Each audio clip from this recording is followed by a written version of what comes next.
There you are, bucko. Welcome back to the latest installment of Disturbing TikToks that absolutely blew my mind. For context, don't believe everything you hear or see on this video is strictly for entertainment purposes only. With that being said, be sure you hit that like and subscribe button so you don't have to later, and let's dive in. This is Minister from Lord of the Rings, and what would that city look like if it got melted down by fervent heat from Christ? It will look like this.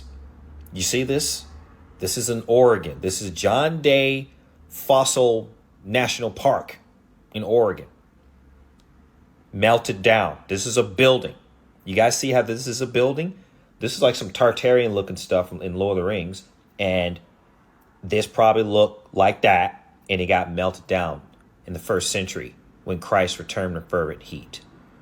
Now, the Matrix, they're going to tell you, oh, you know, this is millions of years of water erosion or wind erosion. It's just, you know, time just took its course and did. No. This is melted rock. It doesn't stop there. It doesn't stop there. Look at that. Drip downs, melting, sloped, melted. Like I said, this is in Oregon. And it's just, I mean, that's how ice cream looks. You set out ice cream on a hot summer day, and it's going to do that. It's going to melt down. Look at these buildings. Look at these buildings. Those are structures. That's Minas Tirith. That's Minas Tirith. Essentially, they got melted down. Look at these buildings, man. Do you guys see what I'm saying now? I'm not tripping. I'm not tripping on this. There were so many cities around the United States that got obliterated. They got taken out with fervent heat.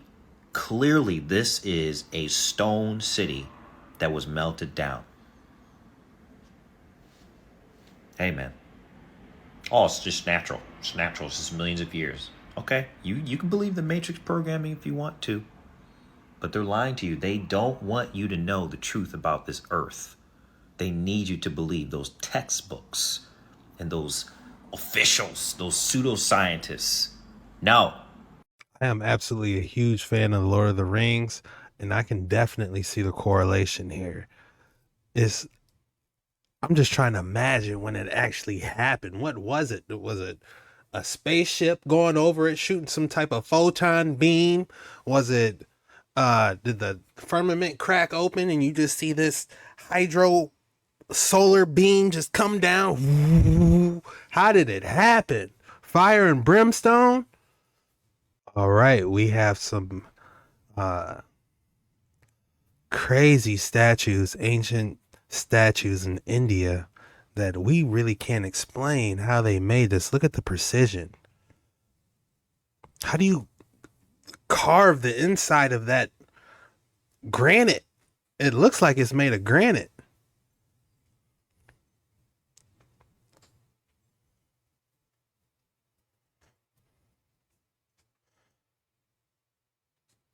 It looks like it's completely hollowed out.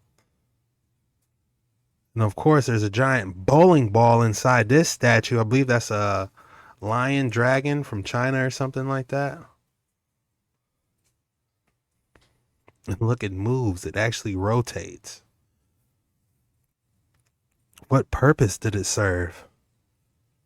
What purpose did it serve putting these balls inside these statues that no one knows, these buildings knows how it can come out?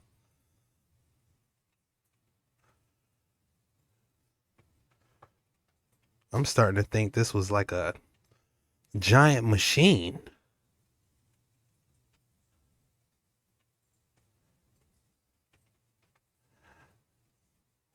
What would somebody hide in here? The Ark of the Covenant? Like how many?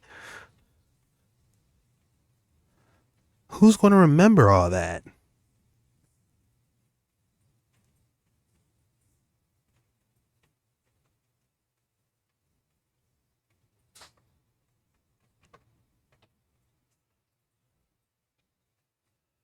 Who made this safe? And seriously, what would they put in here? Weird patterns that definitely aren't coincidence. Predictive programming. 4 movies at least that show this specific cube artifact that opens up dimensions with other beings. Is Metatron's cube, this Tesseract cube, the key to the bottomless pit of Revelation 9? Pixels, Transformers, Minecraft, and the Marvel franchise all show this very specific cube artifact as being key to opening dimensions. We know from Revelation 9 the bottomless pit will open. Does it have to do with Metatron's cube and this sacred geometry that they always say is literally a key to other dimensions, and they program all quantum computing, and science is all based off of this geometry? Probably all ties into something real. Other patterns that are going to get exceedingly wilder, concluding with the most wild one ever. 2 movies where Keanu Reeves is traveling dimensions through phone booths. The Matrix, he's always traveling through phones and phone booths. As well as Bill and Ted, they travel through the phone booths. Even Doctor Who has this same kind of thing. And in the original Back to the Future script, instead of a DeLorean, it was a refrigerator box chamber, again because it all ties in with something real. This all ties in with the Cozy Rev Mirror and Project Looking Glass devices, all based off Fibonacci geometry that was based off of time travel or something in the mind that could see through other dimensions or other times or the spirit realm. The Institute also showed this same telephone booth-like thing. And also speaking of Back to the Future and cubes earlier, the Flux Capacitor in Back to the Future is a cube. And even that logo, sort of like a Y, is the same geometry as a cube. They're showing you it's a cube, the key to other dimensions. Predictive programming and things like this priming the mind with patterns since childhood, talking to the subliminal mind before you even knew what they were doing. And also things like hopscotch being the tree of life. Again, this is mental priming. Even in the movie Bill and Ted, they literally show you death in hell on the tree of life doing hopscotch. Literally the path to hell, the tree of life, Kabbalah style. They're literally telling you. The playbook of Satan shown to you through repeated patterns. Spiritual programming rituals in the upside-down matrix, lies on the news, truth hidden in fiction.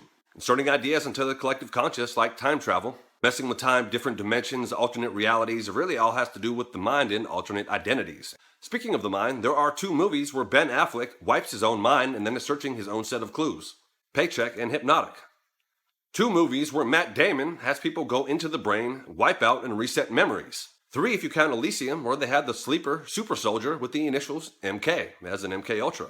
The 3 movies, again aside from Elysium, it was Jason Bourne, that whole series about mind control and sleeper agents. And again, the Adjustment Bureau, they literally are resetting people's minds in these movies, this pattern.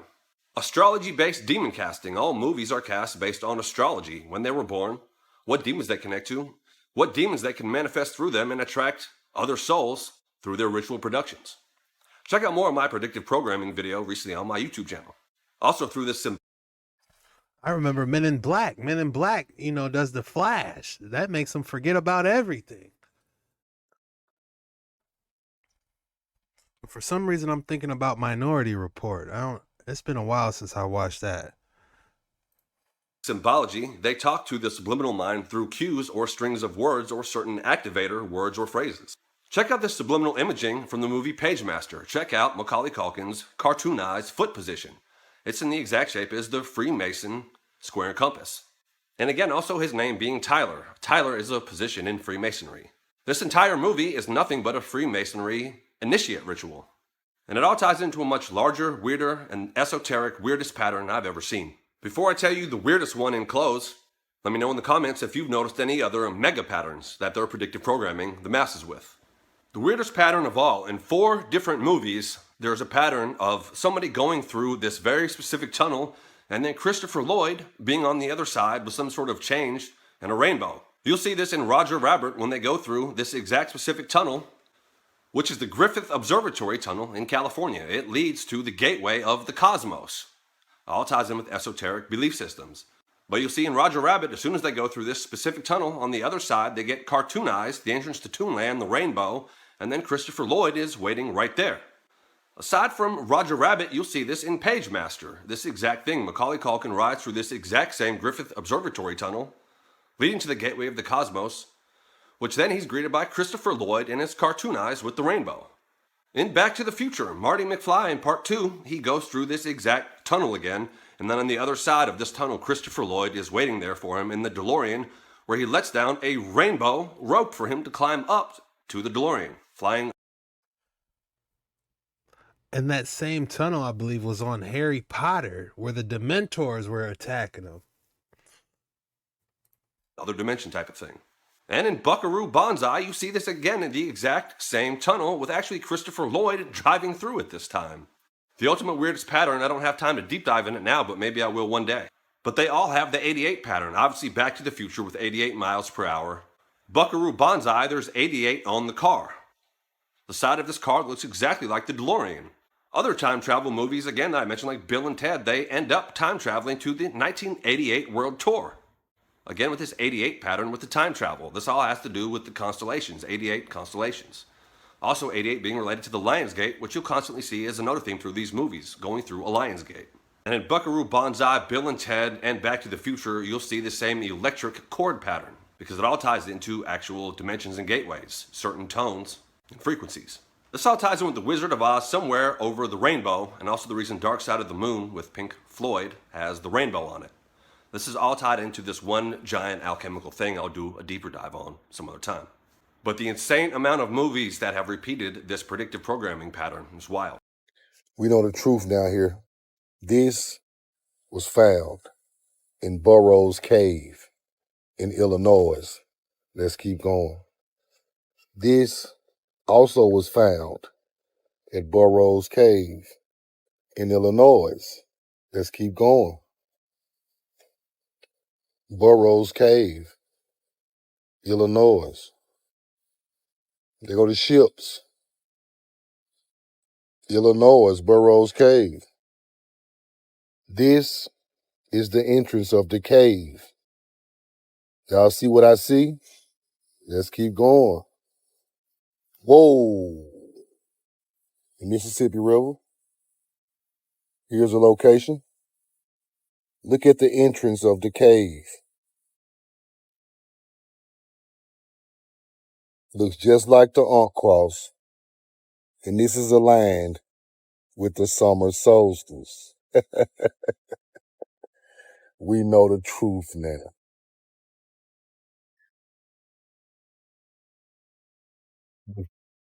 Wow. You mean this is in Illinois, a cave that they found Egyptian artifacts with the Ankh as the entrance?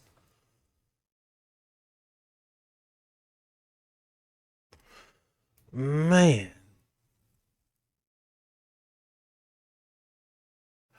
Maybe Egypt really was in America. Grain is the only thing that makes you fat. You've got to understand that. My grandfather told us as we were little kids on the farm, grain for gain, protein for production. Remember that, just as a mantra, grain for gain, protein for production. Okay? You want the cow to be fit and healthy, you feed it protein. If you want it to get fat, ready for market, you feed it grain. This is a rotting tank. The only thing that actually becomes your life force is what rots. The quicker it rots, the easier it is for your body. This is the rotting tank.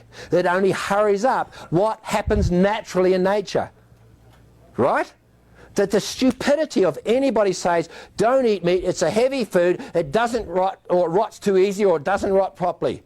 That's why when we give the cow, which has got 500% increase in fermentation process of what we got, okay? Because you've got this huge long fermenter, okay? If we give it grain, even ground up into flour, only 20% of the nutrition is available to her. 80% is not even available. And she's 500% more efficient than you. And you think bread is food. Ground beef comes from the lowest, poorest quality animal. It comes from the old cows from the dairy industry and the bull herd, okay? Prime beef comes from a 300-day-old animal that probably spent 200 days on the farm and maybe 100 days on the feedlot at best. Okay, 90% of all your prime beef is basically range cattle. Grass-fed will have a different flavor. Grass-fed definitely has a different flavor, and I'm sitting here like, damn, I had tacos today. Before I made this video, I made some ground beef tacos. Damn. Maybe that's why we need to go to the butcher. Flavor, a more stronger flavor, okay? Grain-fed and the feedlot will be actually more tender, because when you feed a cattle a high level of grain, the fat layer, which is actually not cellulose, it's not toxins, it's actually the essential amino acids, it's omega-3 and omega-6 complex, gets layered down between the fissures of the meat. And grass-feed, they lay it on the outside. Now, fat is the only thing your body needs. In fact, even when you eat meat, that's not the best quality protein. Actually, the fat is the actual best quality protein, okay? Remember, there's got to come essential fatty acids. See the lies you've been told? That's why the Eskimos ate the blubber, not the meat. Okay? And fat, remember, can never make you fat. So the grass-fed layer of the essential omega-3, omega-6 get laid on the outside of the muscle. I gotta be honest. When I eat pot roast, I love the fat that come off that pot roast. Man, that's my favorite part. When you corn feed it, it gets layered down through the fishes, which is not as healthy, but it makes the meat very tender.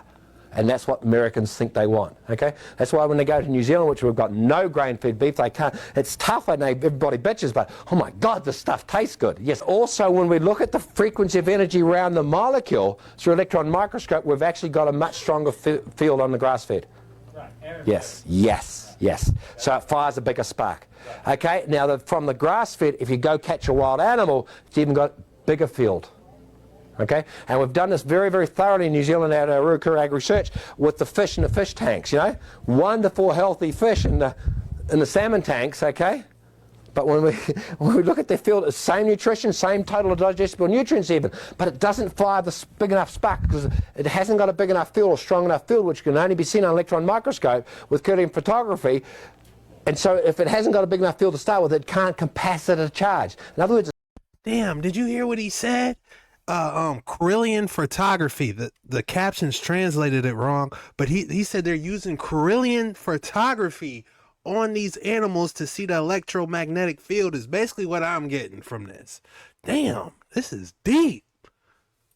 It's not a big enough capacitor.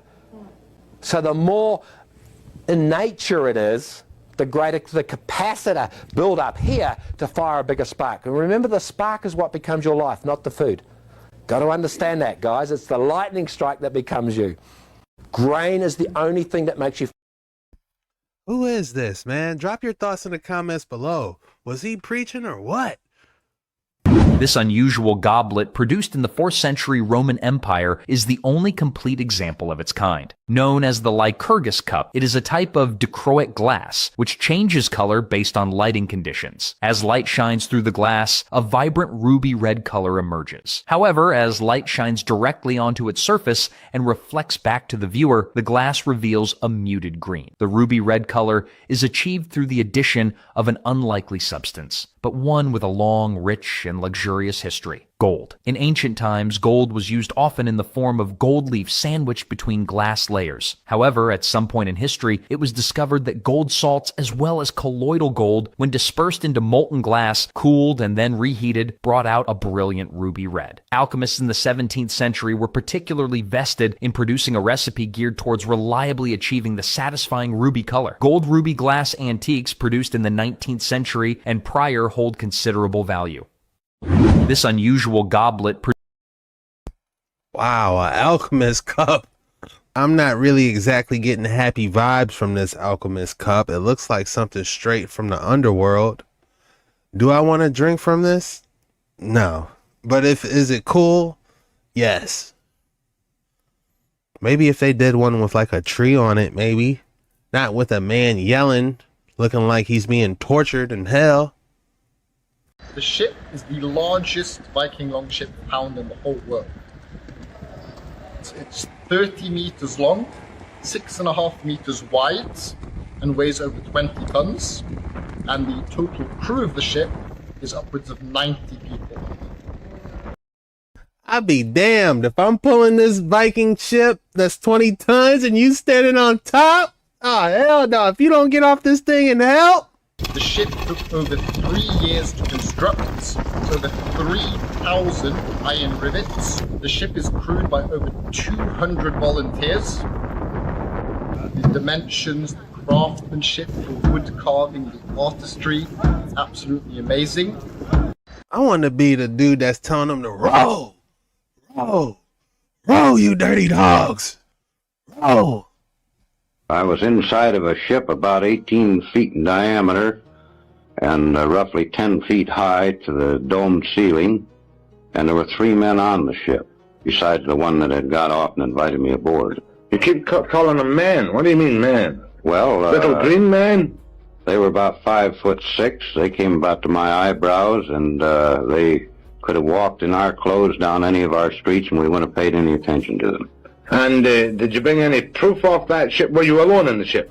I was alone with the 3 men until the other fellow came up behind me, and then the 4 of them were aboard. Were there any other earthly eyewitnesses to this? Nothing, only outside of the ship. And these people stayed outside? On the airport. And did you go anywhere in this ship? Not to my knowledge. When I got off, it was the same place it was when I got on. Well, what do you mean, not to your knowledge? Had the door closed when you went in or something? I don't know, because it was below the deck. And did these people tell you where they came from? They didn't say where they came from, but I've been in the air game since 1927, and their instruments were unlike anything I'd ever seen before. Well, don't give me technicalities. What was different? The difference was that we used dial instruments, and they used vertical instruments, like fluorescent tubes with marks on them. What color were these people? The instruments were marked in symbols similar to hieroglyphics. They were not in any language or number system we use on the Earth. What color were these people? They looked like they were white people with a good healthy tan. Did they give you any indication of how old they were, or what they ate, or where they came from at all? After we got off the ship, the man who invited me aboard, who didn't look a day over 28 years of age, told me that he was over 700 years of age in our time. Oh, come off it, George. That's right. Was this the guy who gave you the formula for the time machine? That's the man. And what form did the formula take? Did he implant it in your mind by telepathy, or did he give you something written in English? He spoke it to me verbally. And you remembered this? There's nothing to it to remember. Will you tell me now? The formula for a time machine. F equals 1 over T. F equals 1 over T. F being frequency and T being time. And this enables me to go back to the time of Caesar's armies conquering Britain. Well, it would enable a mathematician to work this out, yes. And why hasn't this been acclaimed like Einstein's E equals mc squared? Well, why hasn't the fact that the United States government's been flying anti-gravity ships since 1956 been acclaimed? Or the fact that there's a crater on the moon with a base in it since 1954, we've known this. He's letting it all go, isn't he?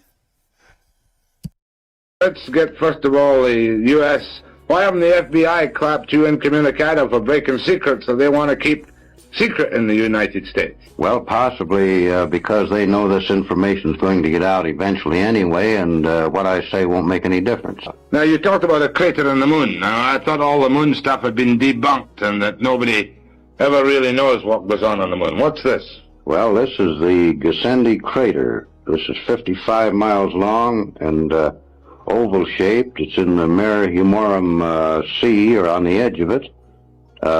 Since 35 years ago, they wondered why this particular crater had these lines in it. And with the magnification which you can get with the larger telescopes, this is what they found. These lines are tubes laying on the surface of this crater and running under some of the mountain ridges. There are 3 large dome-shaped structures in here. These tubes run clear outside of the crater, and we know they are tubes laying on the surface because the sun is shining from this angle, and this mountain peak causes this shadow. What does it all mean? Does it mean that this is a rocket launching or a flying saucer base on the moon? This has been a base on the moon for perhaps many thousands of years, used by these people in the spaceships to resupply their ships or whatever is required. Let's talk about this picture. This is the time machine. This is a picture of the machine we're building down there. This structure is actually up. We're working now on the parts on the equipment that operate it. This rim around here has armatures 57 feet in diameter, which will be better than 4 times bigger than the biggest armatures ever made before. But is that the place where you did the experiments? By the way, how old were these television programs you pulled back out of time and space? Well, the oldest one was 6 years back because television was 6 years old when this was done. And what program was it? Do you remember? I don't remember what program, but I know that on checking up on some of the stations that Art found that the station no longer existed. It was out of business. I was inside of a ship. Wow, it's a historic site you can go to now. They were actually working on a time machine here. How crazy is that? Is this a real Men in Black? And he's letting everything go? Or did he make the whole thing up? So these to me were people. I'm more like a beast, man. I was ripping people with my teeth when I was a child to survive a fight.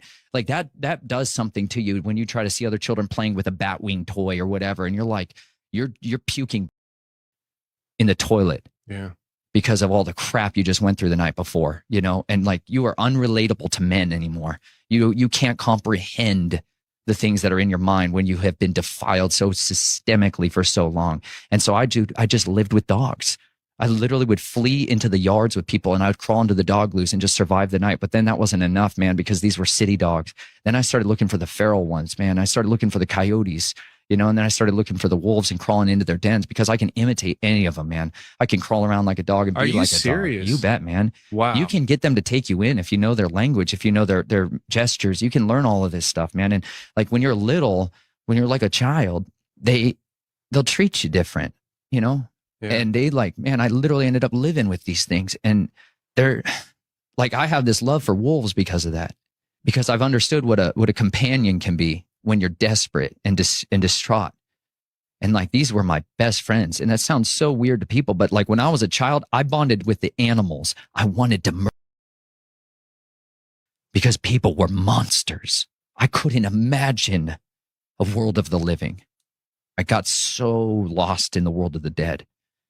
And I just wanted to find some semblance of innocence and purity. And I could not find it in people because everybody was manipulating me. I was nothing but an asset to them. And I didn't know which end of me they wanted. Do they want my skills? Do they want what do they want from me? And so it perverted my understanding of people. And so I just fled to animals. And that's where like I talk to these creatures and live with them. Well, then you start encountering these other ones, you know, and you start to befriend them. And it just becomes like a pack. Well, then my family would rip me away from that and move, and I would have to try to find a new one. And there was this just constant destabilization. And so there's a lot of people that get caught in that world, man. And people brand them as feral children, like you might want to call it, or whatever you want to call it, man. But they're survivors. That's what they are, man. They're overcomers. They're the remnant. They're the leftovers of nightmares. And you know what? They're some of the most incredible people or things that have ever been. And that's why I'm here to preach the gospel to every creature. That's what it says. My commission from my king who gave me my marching orders is to preach the gospel to every creature. And that's what I'll do, man. I'll do it in the tunnels. I'll do it everywhere from the tops of the roofs to the bottom of the earth. But I'm much more familiar and comfortable down there than I am out here. This is the world of oddities where people think this stuff is like legend and myth and strangeness. And it's like you go into these families, they broker deals with this stuff. They get down with these things and they generationally raise their children to have that seed line in them. Incredible story. I'm glad to see you made it out of that darkness. I think they used acids. My dad's a chemist, and he told me a long time ago that there's no naturally occurring acids. But my current theory, the Inca made tons of jewelry out of fluorite. Fluorite is big in the Andes. And they also mined a lot of things for gold and silver, and the byproduct of that mining is sulfuric acid. You put sulfuric acid and fluorite together, and it's hydrofluoric acid. You really look at closely to these stones. I walk around in the alleys where these 500, to 1,000-year-old walls are still there. And I see things like the crystals in the andesite are almost stitched together along the seams. Like there's the andesite around it is melted and the crystals haven't. I think they used acid. That's an interesting theory. They definitely fused it together using some type of ancient technology. That is definitely my thesis on it. If you thought I didn't have an excellent specimen for you today, think again. It kind of looks like mold. Like it's definitely a giant geode. Oh, and they just switch it up on us? What do we got, a copper horse saddle? Alright, let's slow it down a little bit. This geode, it kind of resembles mold until you see that it's sitting on a giant pallet weighing over 20 kgs. This name is easy. I call this one Moldy Boulder. But this one, what is the deal with this? They have a copper horse saddle? And it's like they got it stationed to the ground. I mean, it's a great piece, but it looks like you need to ride it. And I believe that's copper. If I had to name this piece, I'll call it Copper Horse Saddle. This is titanite, which you might also know as sphene, which derives from the Greek word wedge, which is basically a gentle tip of the hat to the shape, which is very much wedge-like. Now, the term sphene, which some of you might be more familiar with, is actually progressively more and more antiquated. It's more or less been supplanted by titanite, which gets its name from the fact that it's a titanium-bearing material. It's not a particularly good titanium ore, because there are vastly better materials that we can use to extract titanium, things like ilmenite, for example. But nonetheless, that's why they call it that. Why am I examining this wall? But is it just a wall? How about now? Let me show you the view of the gods. What is it? Yes, it's a pyramid. Am I in Egypt? Am I in India? No, this pyramid is in Thailand. And it's ancient. How ancient is it? It's more ancient than the Angkor Wat in Cambodia. It's more ancient than most of the temples in Southeast Asia. And this Great Pyramid of Thailand was lying unknown, unrecognized for many centuries until 1935. Only in 1935, it got recognized as an ancient monument. Look at its details. It rivals the pyramids in Egypt, Hindu pyramids in India and Southeast Asia, and these amazing pyramids we see in Central America. And it's huge. Each side is about 210 feet long. And even though it has been destroyed, it still stands a whopping 65 feet tall. I wonder who tried to destroy it. Originally, there was something on the top. What was installed at the very top? A giant crystal? Was this pyramid used as a giant tower to transmit radio signals? Was ancient Thailand very advanced? Were they using sophisticated technology? Look at the aerial view. The sides are not only the exact same size, look at the orientation of the entrances to the cardinal directions. How did they achieve this kind of precision during ancient times? And look at the entrances from the ground level. I am shocked nobody is around. Like, if we go to the Mayan temples, you will literally see this thing surrounded. Look, all they got is a sign that says, please do not step. You know, I'm not gonna lie to you, it would be kind of hard not to go up there and see what's going on. I already done came this far. I'm in Taiwan. Let me hop this fence. No, I'm just kidding. I'm just kidding, y'all. See how grand they are. At least 10 people can walk side by side together at any time. That's how wide each entrance is. Look, they just printed a piece of paper. It's not even laminate. They printed a piece of paper and put it on a sign and said, please don't go up these stairs. Look at the bricks and laterite blocks. At least 1 million blocks must have been used to build the structure. And this pyramid is shrouded in mystery. It is. It probably was a giant crystal. Could you imagine like a giant presentation of the day sitting up there? Who knows what type of frequency you can get off a giant crystal sitting on top of an ancient pyramid structure. Everything about this pyramid is unknown. Now, what do I mean by this, right?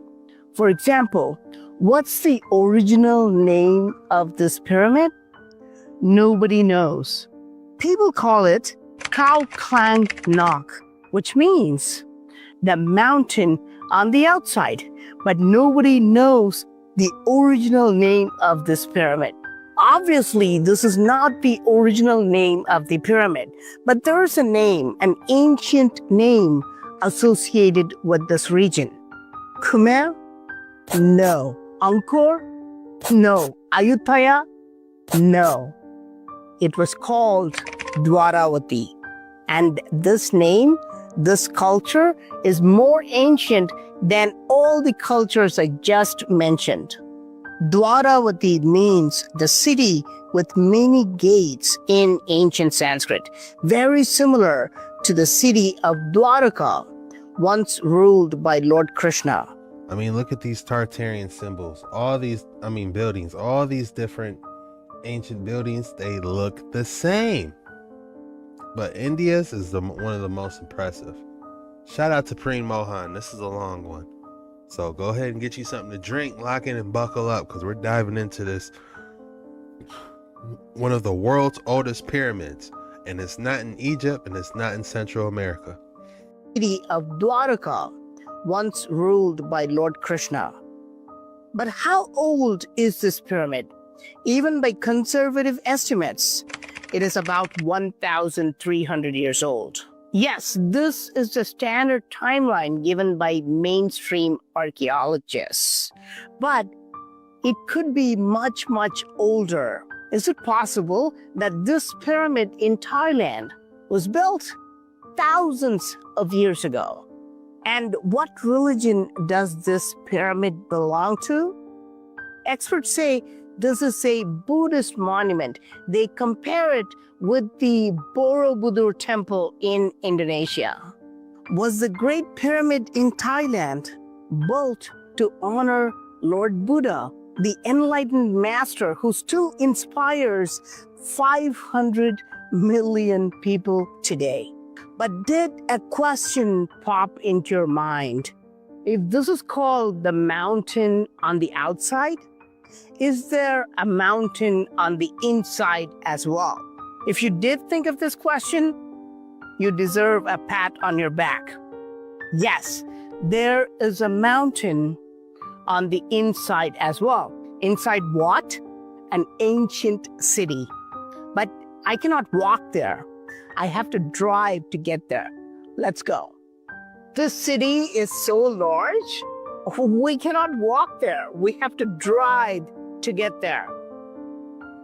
Now I'm parked on the causeway, and you can see on both sides, you can see this ancient moat. You can see the water on that side, and you can see the water on this side as well.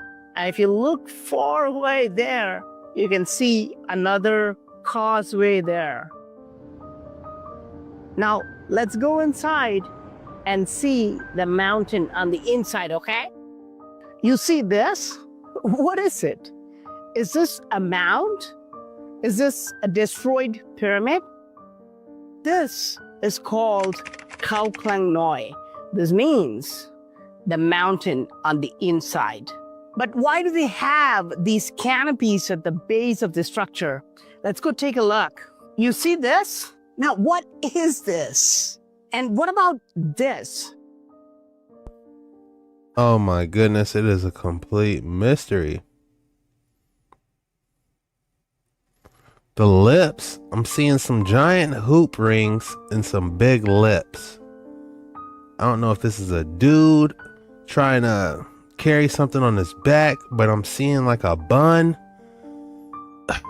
This is definitely a mystery.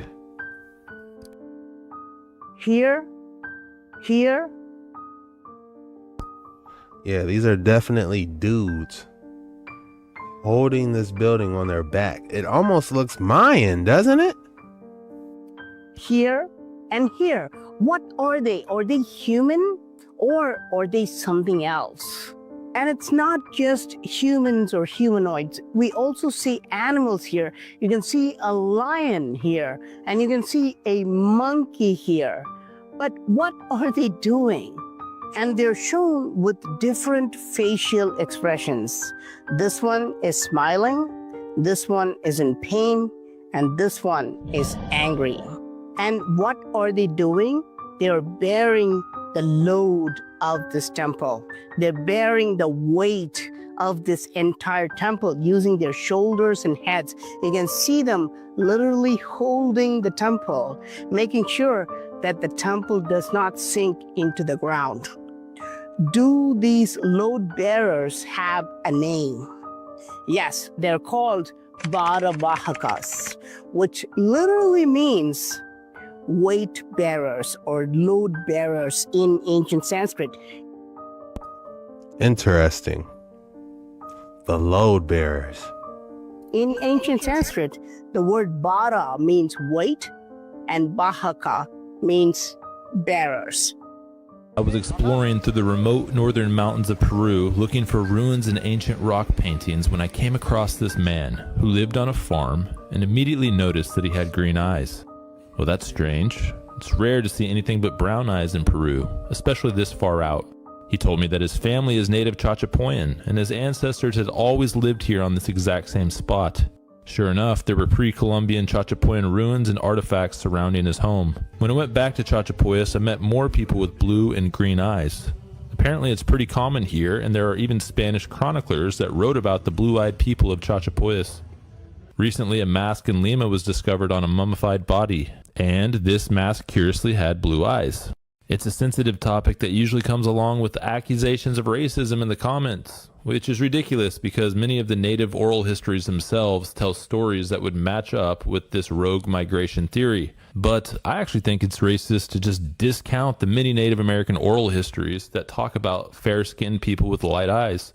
And also, there are some very interesting anomalous artifacts that can be found throughout the Americas. Excellent footage from a UFO 2025. Let's take a closer look.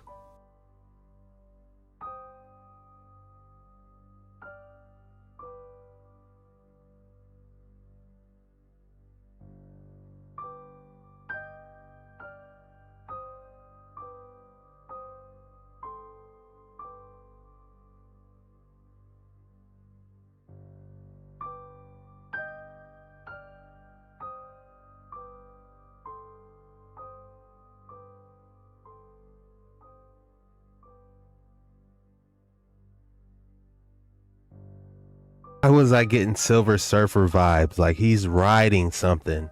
You got an entity riding a cloud. And it's just a whole bunch of stuff. They are moving in formation. These boys have a destination to be at.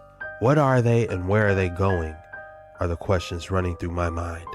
Avatar was not only a movie, it was a story about how they destroyed one of the biggest trees that had belonged to this realm. And this is exactly why we see so many rocks that look like the tree stumps. It's because they actually were. Look at this one from 1899. And there are so many more that I can get you the picture of. But the point is that Avatar was not just a film, it was a story, and they throw it in our faces. And even in the Bible, Daniel, he talks about trees going up to the heavens, the firmament. If you really think these rocks were just rocks, you need to think again. Maybe this is another reason they don't allow us to explore the North Pole. We truly were ants to the massive world that once was. But most of us ants never see this. When you build right on top of these tree stumps, or never get past the beauty of these falls in Idaho, and take a look at the bigger picture around you. The remains of this tree in Idaho still have the waters flowing out of it from when they burst open from the flood.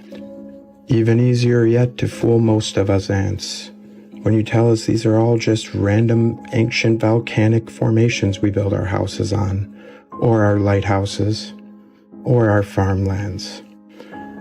One of my favorite tree stumps in Yemen that you can just build a city around, and most of us ants will just be oblivious to what's right in front of their faces. But I'm starting to see a lot of people waking up when they realize these aren't just one or two examples. There's hundreds, if not thousands, of these ancient trees. You just have to open up your eyes and see. Question everything, friends. Until next time. This is in Idaho? Right in our backyard. Look at you. You probably was like me thinking Devil Tower was the only one we can go see. No, they got one in Idaho with a waterfall going through it. I gotta see that. Yesterday's video, a couple people were kind of upset that there wasn't more information on the Terracotta Warrior segment. Well, lock in and buckle up, bucko. I got you today. Let's dive even deeper into that. The famous tomb of the first emperor, it is also a pyramid. It has also not been excavated. The Terracotta army was buried around its edges. So the army was there to protect him? Yeah, and then within the pyramid is a lake of Mercury. There are mechanical devices in there which fire arrows at you if you go in. There's a whole story about how intensely protected it is. And up to this day, it's not been excavated. The rumor has it, with it being highly under military security, not only was there a river of Mercury, there's a gemstone of the constellations in the ceiling inside the pyramid. The tomb of the emperor, he's holding a scroll. No one knows what's on the scroll that he is holding. Damn. What do you guys think's on the scroll? Many of the terracotta warriors are posed as if holding weapons, yet no weapons can be seen. Why is that? First, the shafts of the weapons held by the warriors were mostly made of wood or bamboo. After being buried underground for over 2,000 years, these wooden or bamboo parts have long since decayed, leaving only the bronze components. Once the shafts decayed, the metal parts, such as blades, lost their support and naturally fell into the surrounding soil. Second, archaeologists discovered evidence of a looting tunnel in pit number 1 of the Terracotta Army site, and there are signs that some of the weapons were moved. Some believe that the army led by Xiang Yu may have looted the pits to seize weapons, taking away most of them and leaving behind only some bronze arrowheads, a few bronze swords, and some iron weapons. Third, even if we wanted to restore the weapons and place them back into the hands of the warriors today, it would be very difficult. The long handles make them inconvenient to display and pose safety risks. Am I tripping, or does he kind of look like Martin Luther King? China's first emperor planned something so horrific that his own advisor had to talk him out of it. Emperor Qing Shi Huang built the largest mausoleum in Chinese history, 22 square miles over 38 years, mobilizing 700,000 workers. He literally rebuilt his entire empire for the afterlife. You may have heard of the famous terracotta warriors, but did you know each one of these statues is distinctly unique, modeled after real soldiers? But here's the part that gave me the chills. Legend has it that the terracotta warriors were actually Plan B. According to this legend, the emperor wanted to bury thousands of living boys and girls with him, but his advisor convinced him to use terracotta soldiers instead out of fear of civil revolt. But human sacrifice still happened anyways. Archaeological evidence shows the tomb is filled with remains of the workers, supervisors, and servants, buried alive alongside the very statues they created. You can see them at the Bowers Museum until October 19th. Damn, he was low-key a menace, wasn't he? I used to play Dynasty Warriors back in the day. I'm sure he was one of the bad guys. A tourist in China has shocked onlookers after he damaged 2 ancient terracotta warriors at the famed Xi'an Museum. The incident took place in a pit that's part of the world-renowned site, built in 209 BC, to guard the tomb of China's first emperor. According to officials, the man, believed to be mentally ill, jumped over fence and netting before pushing and pulling the figures, resulting in damage that could take up to 10 years to repair. With over 8,000 statues, the Terracotta Army has been a major drawcard for global tourists, and a UNESCO World Heritage Site since 1987. Damn, bucko, did you have beef with one of the statues? He said, this one's for my ancestors. All right, we have some early excavations. They're starting to dig them out. I want to know when they're going to hit that Emperor throne room, and what about this Mercury? They don't like to talk about that part, do they? Uh-oh, looks like we got another view of your boy. 就左边2个，他抱着一个给推倒一个，2个直接给有毛病啊！他故意跳下去的，后来他跳下去，先抱了那个，把那个推倒，一下把那个他推倒了，把那个推倒，2个推倒了，一下都坏了。就左边2个，他抱着一个给。She wasn't feeling that. Context, do not reenact, recreate, or do anything seen on this video. This is just for entertainment purposes only.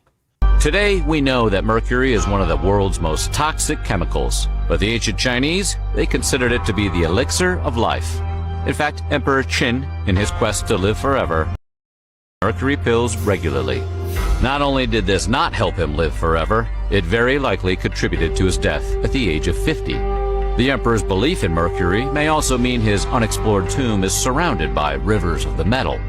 Chinese historian Sima Qian even claimed that 100 flowing rivers were created in the tomb and filled with mercury. While his account makes no mention of the terracotta soldiers, there's good reason to believe him on this one. Analysis of the soil in the vicinity of the tomb has shown extremely high levels of mercury. Even though the terracotta army was discovered over 40 years ago, only about 1% of the emperor's tomb has been excavated. At first, archaeologists worried an excavation would damage the emperor's corpse and artifacts in the tomb. But the biggest concern today is safety. The rumored rivers of mercury have left archaeologists struggling to find the safest way to excavate the tomb, if they can at all. The terracotta forces of Emperor Qin, the warriors, horses, chariots, and even the emperor's tomb itself are spread out over a compound that is over 20 square miles in size. One pit, roughly the size of an airplane hangar, contains the soldiers, a second contains the cavalry and infantry units, and a third holds high-ranking officers and chariots to represent the command center. And if all that doesn't impress you, keep in mind that there was originally supposed to be even more. The tomb is believed to be incomplete, largely due to the discovery of a fourth, empty pit that wasn't finished even after the emperor died. Between 2009 and 2019, Chinese archaeologist Shen Maosheng headed a new excavation of the emperor's mausoleum, and in January of 2020, the Chinese information site XinhuaNet announced that Shen's team had uncovered 200 more clay soldiers. According to Shen, most of the newly discovered sculptures are either holding pole weapons, bending their right arms with half-clenched fists, or carrying bows with their right arms hanging naturally, indicating each soldier's own task within the army. The new excavation is about 750 feet long, 200 feet wide, and 16 feet deep, and in total there are more than 6,000 clay soldiers and horses. The carved armor on each of the newly discovered soldiers seems to indicate their rank. According to the archaeologists, the new excavation greatly expanded their study on the military service system and military equipment of the Qin dynasty. It also provided new ideas for the research on the artistic style, characteristics, and manufacturing techniques of figurines in the period. But it sounds like to me they haven't even got near the emperor's throne room. They know where it's at, but they haven't started digging yet. Maybe they should hit it with some LiDAR. Archaeologists keep finding rivers of mercury beneath ancient pyramids in different continents stretched all over the world. In the mausoleum of the first emperor of China, there is a tiny replication of all the lands he conquered, along with a river of mercury. A river of mercury was also found underneath the pyramid of Teotihuacan in Mexico. What was the purpose of this mercury?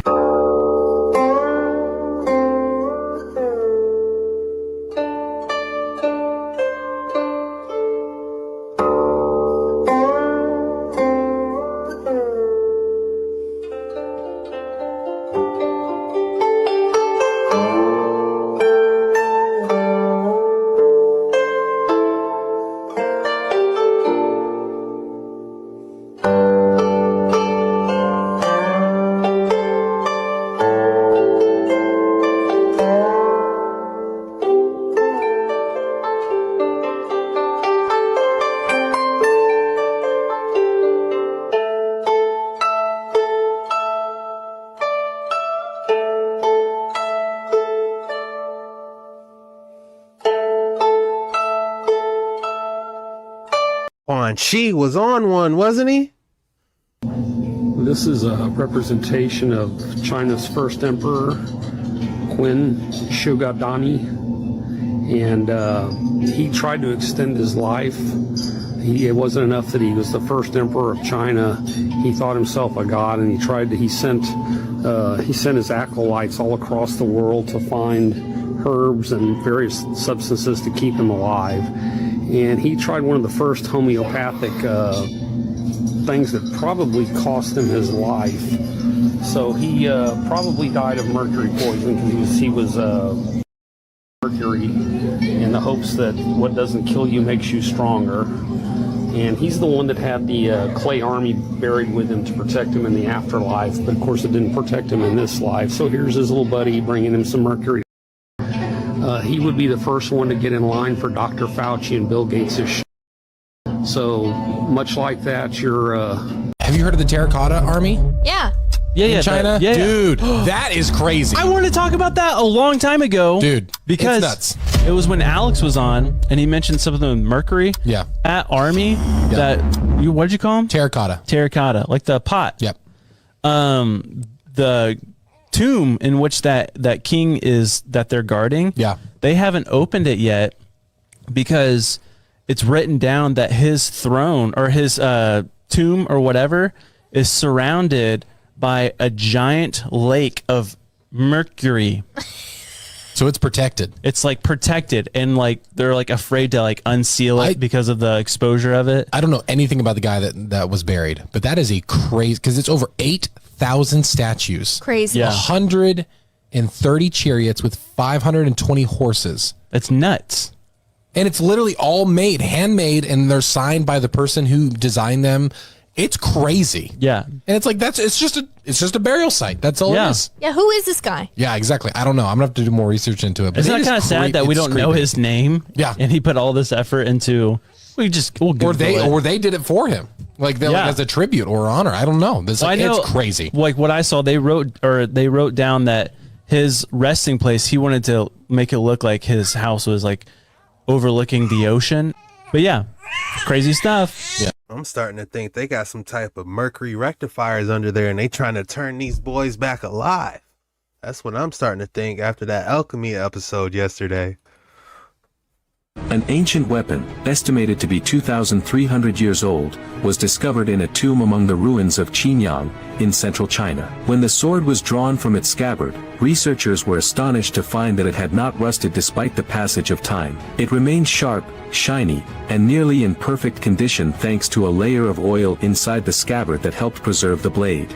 In ancient China, metal swords were cast as a single piece rather than forged, a technique that gave them exceptional strength and durability. An ancient weapon, estimated to... That boy was ready for war 2,000 years later. I know they put a lot of work in their Japanese stores too.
Your time.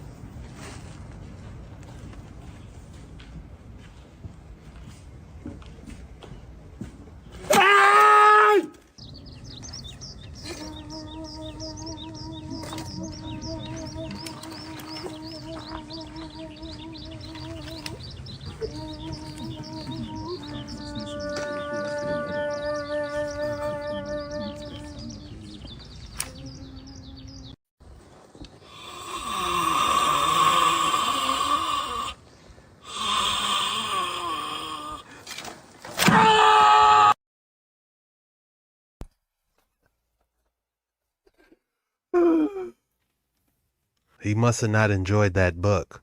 If you thought I didn't have an excellent specimen for you today, think again. Feast your eyes on this specimen. Wow. This is a yellow calcite cluster, has a red and orange inside. Some calcites have colored chalcopyrite on the surface. A calcite with very bright color. I'm getting like safety cone, candy corn vibes that's protruding out of it. Almost looks like a dragon scales as well. Very interesting piece. If I had to name this piece,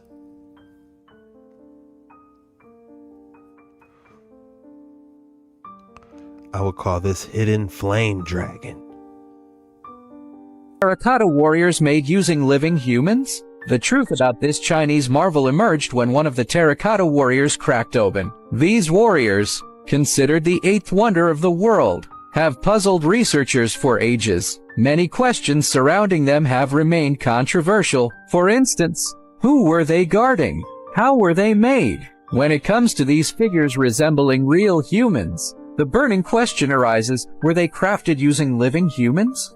To address this issue, we need to delve into the history of China during the time of Emperor Qin Shi Huang and the prevalent practices. Historical records reveal that ancient China had a tradition of human sacrifice, especially of females, in the context of a slave society, where slaves were considered the private property of landowners. It was customary for slaves to accompany their masters in death. Due to the emperor's notorious actions, such as burning books and mistreating his subjects, he earned a reputation as a brutal ruler, ultimately leading to the downfall of the Qin dynasty. Given this historical context, it's not unreasonable to speculate that living humans might have been used in crafting the terracotta warriors. However, does this speculation hold true? To definitively answer whether terracotta warriors were made using living humans, one would need to open a statue, potentially damaging this precious artifact. Understandably, this approach has not been pursued. Thus, the question remained unanswered until one day, the terracotta warriors revealed the truth themselves. During routine maintenance, workers noticed significant damage to one of the statues, with a substantial portion of its shoulder and chest collapsed. Archaeologists seized this opportunity to examine the statue's interior. What they discovered was that there was no human tissue or remains inside, dispelling the notion that these figures were crafted from living humans. Currently, only a fraction of Emperor Qin Shi Huang's tomb has been excavated, while the secrets of his burial site remain largely hidden. I believe that, in time, all the mysteries surrounding Qin Shi Huang will be unveiled. I wonder if he was a Dynasty Warriors character.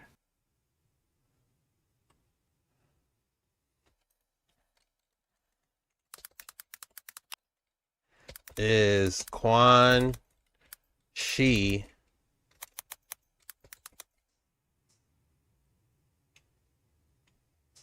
is that his name? Qin Shi, a Dynasty Warriors character. No. I knew he was giving me more cow vibes. Here we see that large parts of the rock have been extracted, leaving a remarkably smooth surface and, strangely, large knobs like those found on the granite stones. The material was removed with such precision that we hardly find scratches. Considering the rock is made of andesite, an extremely strong and hard material, the work we see is incredible. Additional knobs can be seen in higher sections of the rock, also accompanied by smooth and precise cuts. Next to these knobs are also cavities carved into the wall.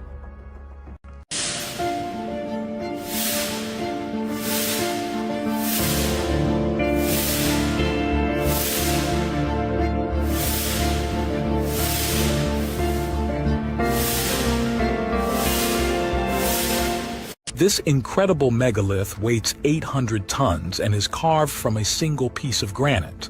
Strangely, It doesn't resemble any other architecture in Japan. Many believe it is some kind of representation of the celestial vesicles of the gods, but to this day, no one knows who carved or placed it there. On the other three sides, trellis-shaped chisel marks can be seen close to the ground. Because granite is known to be difficult to carve, even with modern tools, this sculpture fascinates specialists and scientists who consider it a technical wonder. Man, that's all we have for today's video. If you made it this far, the code word is Sunday Banger. Go ahead and drop Sunday Banger in the comments below. When you do that, that lets me know you're a real one. You made it all the way through the video and you really rock with your boy. And I just want to say thank you. I love you guys for your support. Thank you. You know, I get to come on here, have fun with you guys. This is a blessed opportunity. I don't take a single day for granted. And you know, I just want to thank you guys from the bottom of my heart. This was disturbing videos that absolutely blew my mind. See you later.